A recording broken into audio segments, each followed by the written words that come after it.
Dear students, hello and welcome all of you in this video. My name is Jasbir Singh, your social science teacher. आज के इस video में हम class 10th economics का chapter first development को discuss करने वाले हैं और देखते हैं कि इस चैप्टर में क्या है। ये इस चैप्टर का पहला वीडियो है, तो इसको इंट्रोडक्टरी वीडियो की तरह लेना है और ये ध्यान से देखना है। तो चैप्टर का नाम है डेवलपमेंट। इस चैप्टर को अच्छी तरह से समझने से पहले के लिए हम एक केस स्टडी लेते हैं। यहाँ पे एक स्टोरी है, एक अननोन विलेज है, एक छोटा सा गांव है। उसमें एक लड़की है जिसका नाम है कृति, जिसकी एज 14 ईयर है। तो कृति जो है 14 ईयर ओल्ड स्टूडेंट है, जो एक इंडिया के छोटे से टाउन माजूली में रहती है। तो वो क्या है, उसकी लाइफ की स्टोरी क्या है, उसकी जो लाइफ स्टोरी है उससे हमें इस चैप्टर का जो मेन आइडिया है वो समझ में आ जाएगा कि डेवलपमेंट क्या है। तो द स्टोरी ऑफ कृति's लाइफ ये देखते हैं हम। तो कृति लेड ए सिंपल लाइफ। तो कृति जो है एक साधारण सी ज़िंदगी जीती है। एक बहुत ही पुअर और डिसएडवांटेज फैमिली से वो बिलोंग करती है। उसके पेरेंट्स इलिटरेट हैं और बहुत ही गरीब हैं, और वो जो उसकी जो लाइफ की बेसिक नीड्स हैं वो पूरी नहीं होती या नहीं कर पाते। और इलिटरेसी के कारण और पॉवर्टी के कारण वो बहुत ही कम रिसोर्स में अपना खर्चा या गुजारा चलाते हैं। अब जो कृति है वो सोचती है कि अगर उनके पास बहुत ज़्यादा पैसे हों और बहुत ज़्यादा वो तरक्की कर जाएं तो वो बहुत अच्छी लाइफ जी सकते हैं। वो अच्छे स्कूल में पढ़ सकती है और अच्छी कॉलेज या यूनिवर्सिटी में हायर स्टडी कर सकती है। तो अभी उसने सोचा है, तो इस सोच को पूरा करने के लिए वो क्या करती है, यहाँ वो एक चीज़ और सोचती है कि अगर अब ये पैसा कहाँ से आएगा, कि अगर वो पढ़ लिख के एक अच्छी जॉब हासिल कर लेती है जहाँ पर उसे अच्छी सैलरी मिले, तो उसकी सारी प्रॉब्लम्स एंड हो जाएंगी और वो एक अच्छी लाइफ जी पाएगी। यानी कि पहले उनके पास जो लाइफ है वो बहुत ही गरीबी में बीत रही है और पेरेंट्स भी इतने जो रिच नहीं हैं और बहुत ही कम रिसोर्स में अपना गुजारा चला रहे हैं। अब कृति क्या करती है, अपने सपने को पूरा करने के लिए बहुत हार्ड वर्किंग करती है और अपनी स्टडी पे फोकस करती है। वो पढ़ना शुरू कर देती है। तो पढ़ लिख के वो क्या करती है कि वो बहुत तरक्की कर जाती है, अच्छी स्टडी करती है और वो एक सिटी के अंदर अच्छी जो वेल पेइंग जॉब है वो हासिल कर लेती है। और उसके बाद जो उसकी लाइफ बिल्कुल चेंज हो जाती है। वो एक अच्छा घर सिटी में ही खरीद लेती है, बड़ा हाउस, और उसमें अपनी फैमिली को लेकर चली जाती है और उनकी लाइफ जो है पूरी तरह से चेंज हो जाती है। और अब देखते हैं यहाँ पर क्या है कि पहले सिंपल लाइफ थी, फिर बहुत ज़्यादा मेहनत की, अच्छी स्टडी की, तब जाके वो अच्छी जगह पे पहुँचे और अच्छी जॉब हासिल की और एक अच्छे घर में पहुँचे। अब इस सारी जो स्टोरी है उसमें एक चीज़ मेन है कि जो कृति है उसने मेहनत करके डेवलपमेंट की है, तरक्की की है, उन्नति की है। डेवलपमेंट क्या है? तरक्की और उन्नति। अब डेवलपमेंट का मीनिंग क्या यहाँ पर निकलता है? अब क्या था कि पहले बड़ी सिंपल लाइफ थी और अब वो जो है लाइफ एडवांस हो गई है। पहले साधारण सा घर था, रिसोर्स प्रॉपर नहीं थे, अब बड़ा घर में शिफ्ट हो गए हैं। वो एक अच्छी वेल पेइंग जॉब उसने हासिल कर ली है। तो डेवलपमेंट क्या है? अब हम यहाँ पर डेवलपमेंट को समझते हैं। इस जो केस स्टडी है, स्टोरी से हमें क्या समझ में आया कि development is the process in which something grows, becomes more mature and advance. कि डेवलपमेंट वो प्रोसेस है जिसके अंदर हम ग्रो करते हैं, कोई चीज़ ग्रो करती है, बढ़ती है, वो पहले से ज़्यादा मैच्योर और एडवांस हो जाती है। अब यहाँ पर क्या चीज़ है, डेवलपमेंट की जो मीनिंग है वो एक लाइन में हम अगर एक्सप्लेन करना चाहें तो हम एक सेंटेंस में एक्सप्लेन कर सकते हैं। Development means change plus growth. कि जो डेवलपमेंट है वो बदलाव के साथ साथ ग्रोथ भी है। यानी कि हमारी जो प्री कंडीशंस हैं, जिस कंडीशन में हम ऑलरेडी जी रहे हैं या कोई भी जी रहा है, वो पहले से बेटर हो जाए और उसमें चेंज आ जाए और पहले से ज़्यादा बेटर हो जाए, यानी कि इसमें ग्रोथ आ जाए, तो वो कंडीशन डेवलपमेंट कहलाती है। अब इस चैप्टर में हम क्या पढ़ने वाले हैं, पहले इसे देख लेते हैं। तो इसमें हम 3 मेन टॉपिक्स को डिस्कस करेंगे। वैसे और भी सब टॉपिक्स होंगे, लेकिन ये 3 मेन फोकस रहेगा। Principles of development goals, developmental goals, important terms, sustainable development. तो ये 3 जो टॉपिक हैं, और ये जो आज का वीडियो है इसमें हम पहला जो टॉपिक रहेगा प्रिंसिपल्स ऑफ डेवलपमेंट गोल्स, इसको डिस्कस करेंगे।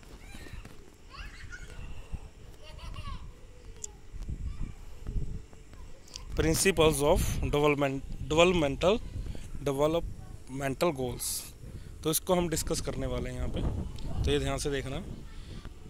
तो पहला प्रिंसिपल क्या है, जो डेवलपमेंटल गोल्स हैं उसका पहला प्रिंसिपल है different people have different developmental goals. कि जो पहला प्रिंसिपल, जो अलग अलग लोग होते हैं उनके अलग अलग डेवलपमेंटल गोल्स होते हैं। अब जैसे कि हमने कृति की केस स्टडी पढ़ी है, उसमें जब वो सोचती है कि हमारा जो उसकी लाइफ है वो पहले से बेटर हो जाए, जिस वो कंडीशन में जी रही है वो बेटर हो जाए, वो एक सपना सोचती है कि वो अच्छे जगह पर, अच्छे स्कूल में, अच्छे कॉलेज में स्टडी करे और उसके बाद वो अच्छी जॉब हासिल करे जिससे वो अपनी लाइफ को सुधार सके। तो ये जो उसने सोचा, ये उसका डेवलपमेंटल गोल्स था कि पहले से बेटर लाइफ बनाना, क्योंकि लाइफ रातों रात में चेंज नहीं होती, इसको चेंज करना पड़ता है मेहनत करके। और मेहनत तब इंसान करता है जब उसका कोई गोल होता है, जब वो सोच रखता है कि मैंने अपनी लाइफ को चेंज करना है। ठीक है, तो जो डिफरेंट लोग हैं उनका डिफरेंट डेवलपमेंटल गोल होता है। जैसे कि कृति का था, उसने अपनी ज़िंदगी में आगे बढ़ने के लिए सोचा, लेकिन अलग अलग लोगों की जो प्री कंडीशन है वो अलग अलग तरह की होती है, जिस कंडीशन में वो ऑलरेडी रह रहे होते हैं।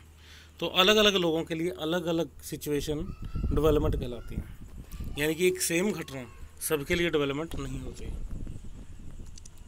अब जैसे कि यहाँ पर एग्जांपल है एक लैंडलेस फार्मर का, एक ऐसा किसान जो खेती तो करता है लेकिन उसके पास अपनी ज़मीन नहीं है, वो किसी दूसरे की ज़मीन पे लेबर करता है। तो उसके लिए अगर उसके पास अपनी ज़मीन हो जाए तो वो डेवलपमेंट होगी।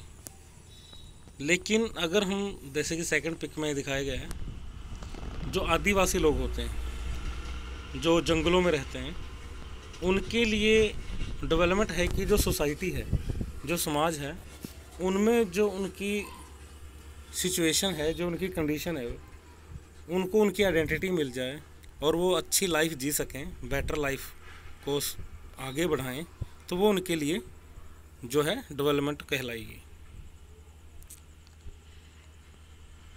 अब दूसरा है what may be development for one may not be for other. तो एक के लिए जो डेवलपमेंट है ज़रूरी नहीं कि वो दूसरे के लिए भी डेवलपमेंट हो। जैसे कि मान लो एक पर्सन है, एक बिजनेसमैन है, उसके पास कई सारी गाड़ियाँ हैं, कई सारी कारें हैं, बड़ा रिच पर्सन है। अगर वो कोई नई कार ले आता है तो वो उसके लिए ज़्यादा डेवलपमेंट नहीं होगी, क्योंकि उसके पास ऑलरेडी कारें हैं, यानी कि जैसी प्री कंडीशन है उसके पास, पहले भी कारें हैं, पहले भी वो रिच है, और अगर एक वो गाड़ी और ख़रीद लेता है तो वो उसके लिए डेवलपमेंट नहीं है। लेकिन एक पर्सन है जो पुअर है, वो जॉब करता है, उसके पास 2 व्हीलर है, लेकिन वो सोच रहा है कि वो कोई 4 व्हीलर ले, वो कोई कार ले ले, और अचानक से उसकी जो कंडीशन है वो इतनी बेटर हो जाए कि वो कार ले पाए, तो उसके लिए वो डेवलपमेंट होगी। क्योंकि पहले उसके पास कार नहीं थी, तो अब उसने कार ले ली, तो वो डेवलपमेंट है। यानी कि 2 लोगों ने सेम कार ली है, लेकिन एक के लिए डेवलपमेंट नहीं है और दूसरे के लिए वो डेवलपमेंट है। ठीक है, ऐसे ही कुछ अगर हम, वो तो इंडिविजुअल लेवल पे हो गया, अगर हम सोशल लेवल पे देखें सोसाइटी के अंदर, जैसे कि एक डैम बन रहा होता है कहीं पे, तो वो जो इंडस्ट्रियलिस्ट होते हैं तो उनके लिए वो डेवलपमेंट होती है। क्योंकि अगर डैम बनेगा, मान लो किसी रिवर पर डैम बना के वहाँ हाइड्रो इलेक्ट्रिसिटी प्रोड्यूस की जाएगी, तो वो इंडस्ट्रियलिस्ट के लिए तो डेवलपमेंट है, क्योंकि वो और ज़्यादा इंडस्ट्री लगा पाएंगे, क्योंकि उन्हें वहाँ से इलेक्ट्रिसिटी मिलेगी अपनी इंडस्ट्रीज़ के लिए, और वो और ज़्यादा ग्रो कर पाएंगे और नेशन भी ग्रो करेगा। लेकिन जो वहाँ के लोकल लोग हैं जिन्हें वहाँ से डिसप्लेस होना पड़ेगा, वो उनके लिए वो डेवलपमेंट नहीं है, क्योंकि उनकी लाइफ पे इसका एडवर्स इम्पैक्ट पड़ेगा। जैसे कि नर्मदा रिवर पे एक डैम बनाया गया था, सरदार सरोवर डैम, गुजरात में। तो वहाँ पे लगभग 250 से ज़्यादा गाँवों के लोगों को डिस्प्लेस होना पड़ा था। तो सरदार सरोवर डैम जो है, डैम बनता है तो बहुत ज़्यादा तरक्की देश की होती है, इलेक्ट्रिसिटी प्रोड्यूस होती है, मल्टीपर्पज़ प्रोजेक्ट होते हैं, बहुत सारे लोगों को रोज़गार मिलता है। लेकिन 250 गाँव के जो लोग थे वहाँ के, सरदार सरोवर डैम बनने के बाद उनको डिस्प्लेस होना पड़ा, और उनके रिहेबिलिटेशन का भी प्रबंध ज़्यादा नहीं किया सरकारों ने। तो जिसके कारण वो आज तक एक आंदोलन चला रहे हैं, नर्मदा बचाओ आंदोलन, जिसे मेधा पाटेकर लीड कर रही हैं। अब देखो कि जो बाकी कंट्री के लिए या दूर दराज के इलाकों के लोगों के लिए वो डेवलपमेंट है, क्योंकि उस डैम से बनने वाली बिजली सब तक पहुंचेगी। लेकिन जिन लोगों की ज़मीनें सबमर्ज हो गई, जो वाटर लेक बनी वहाँ पे, या जो फ्लोरा फ्योना वहाँ से डिस्ट्रॉय हो गई, या जो लोगों को डिस्प्लेस होना पड़ा, जो उनकी लाइफ को में एडवर्स इम्पैक्ट आए पड़े, उनके लिए फिर वो डेवलपमेंट नहीं है, उनके लिए वो नुकसानदायक चीज़ थी। तो इसीलिए यहाँ कहा गया कि अलग अलग लोगों के लिए अलग अलग जो है सेम कंडीशन, एक के लिए डेवलपमेंट हो सकती है, दूसरे के लिए डेवलपमेंट नहीं हो सकती। ये मैंने आपको इंडिविजुअल लेवल पे भी बताया कार के एग्जांपल से, और सोशल लेवल पे भी बताया सरदार सरोवर डैम के एग्जांपल से। ये रियल एग्जांपल है। अब तीसरा प्रिंसिपल है, people look at A mix of goals rather than one. Like example के तौर पे है चूजिंग जॉब। जैसे कि जो लोग हैं उनके जो डेवलपमेंटल गोल होते हैं वो एक ही चीज़ के ऊपर बेस नहीं करते, कि वो एक ही चीज़ नहीं सोचते, बल्कि वो मिक्स ऑफ गोल्स होते हैं। यानी कि उनका एक गोल नहीं होता डेवलपमेंट के लिए, बल्कि मल्टीपल गोल होते हैं। जैसे कि एक इंसान सोचता है कि उसकी अच्छी जॉब हो या अच्छा बिजनेस हो, लेकिन सिर्फ इतना ही नहीं कि उसकी लाइफ स्टाइल बेटर हो, वो हेल्दी रहे, वो अच्छे घर में रहे, अच्छी उसकी लाइफ हो, सोसाइटी में उसका रुतबा हो, ये सारी चीज़ें में बीच में मिक्स हो जाती हैं। जैसे कि एक जॉब का एग्जांपल है कि चूजिंग जॉब। जब इंसान जॉब के लिए जाता है, जॉब चूज़ करता है, तो क्या वो सिर्फ ये देखता है कि उसे जॉब मिल जाए? वो सिर्फ इतना नहीं देखता, वो कई सारी चीज़ें देखता है कि एक तो उसे हैंडसम सैलरी मिले, वहाँ से इतनी अच्छी सैलरी मिले कि वो अपनी लाइफ को प्रॉपर चला सके, अपने सपनों को, अपनी नीड्स को, ज़रूरतों को और अपनी इच्छाओं को पूरा कर सके। दूसरा, वहाँ का जो वर्किंग एटमॉस्फेयर है, जॉब जहाँ वो कर रहा है वो बेटर हो। जैसे कि हम गवर्नमेंट जॉब को क्यों डिमांड करते हैं कि वर्किंग एटमॉस्फेयर ज़्यादा बेटर मिलता है। फिर सिक्योरिटी ऑफ जॉब हो, कि अगर वो कोई जॉब कर रहा है तो उसके जॉब छीनने के चांस ना हो, उससे वो ये सोच के जॉब ना करे या करनी पड़े कि पता नहीं कब उसकी जॉब छीन जाए। फिर जो वर्किंग प्रेशर है वो कम हो, वर्कलोड कम हो। फिर हॉलीडेज़ अच्छी मिले। मान लो कि एक जॉब है जिसमें संडे की भी छुट्टी नहीं होती, और एक जॉब ऐसी है जिसमें एक वर्कर को 30 डेज में 15 डेज काम करना है, तो दोनों में बेटर जॉब कौन सी होगी? 15 डेज़ वाली होगी, क्योंकि वो उसे हॉलीडेज़ भी चाहिए कि वो अपनी लाइफ भी जी सके प्रॉपर। तो इस तरह से एक जॉब सीकर के लिए सिर्फ जॉब हासिल करना जो गोल नहीं है, बल्कि उसके लिए वो मल्टीपल है। जॉब के अंदर भी वो कई सारी चीज़ें डिमांड कर रहा है। तो इसीलिए यहाँ पर ये जो तीसरा प्रिंसिपल आ जाता है कि जो लोग हैं वो मिक्स ऑफ गोल्स के लिए जाते हैं, कि एक गोल की जगह, वन गोल की जगह उनके कई सारे गोल्स होते हैं जो डेवलपमेंटल गोल होते हैं। यानी कि इंसान सिर्फ एक चीज़ नहीं सोच रहा होता, बल्कि वो डेवलपमेंट के लिए मल्टीपल चीज़ें सोच रहा होता है। तो इस तरह से 3 प्रिंसिपल्स हैं, इन्हें एक बार फिर से हम देखते हैं। लाइक शुरू से देते हैं, प्रिंसिपल्स ऑफ डेवलपमेंटल गोल्स, कि जो लोग हैं उनके जो डेवलपमेंटल गोल्स हैं उनके लिए क्या जो प्रिंसिपल्स हैं, क्या सिद्धांत हैं।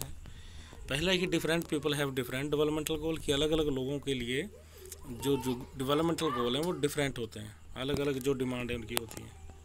फिर जो सेकंड है वो है what may be development for one may not be for other, कि एक के लिए अगर कोई चीज़ डेवलपमेंट है तो ज़रूरी नहीं हो दूसरे के लिए भी हो। एक के लिए एक चीज़ बेटर हो सकती है तो दूसरे के लिए वो नुकसानदायक भी हो सकती है। एक इंसान एक ही चीज़ से फ़ायदा उठा रहा होता है, पॉजिटिव बेनिफिट ले रहा होता है, तो दूसरे के लिए वो चीज़ नेगेटिव इम्पैक्ट डालने वाली होती है, सेम चीज़। तो अलग अलग लोगों के लिए जो डेवलपमेंट है वो अलग अलग होती है। और तीसरा है people look at A mix of goals rather than one, कि अलग अलग लोग जो लोग होते हैं उनके लिए जो डेवलपमेंटल गोल है वो एक की जगह पर मल्टीपल होता है, वो मल्टीपल चीज़ें एक्सपेक्ट कर रहे होते हैं सेम कंडीशन से। तो ये प्रिंसिपल्स थे डेवलपमेंटल गोल्स के, और इस तरह से जो डेवलपमेंट है इसको हमने इस वीडियो में थोड़ा स्टार्ट किया है, और नेक्स्ट वीडियोज़ में इस चैप्टर को और ज़्यादा डीपली डिस्कस किया जाएगा ताकि आपको ये चैप्टर प्रॉपर समझ में आ जाए।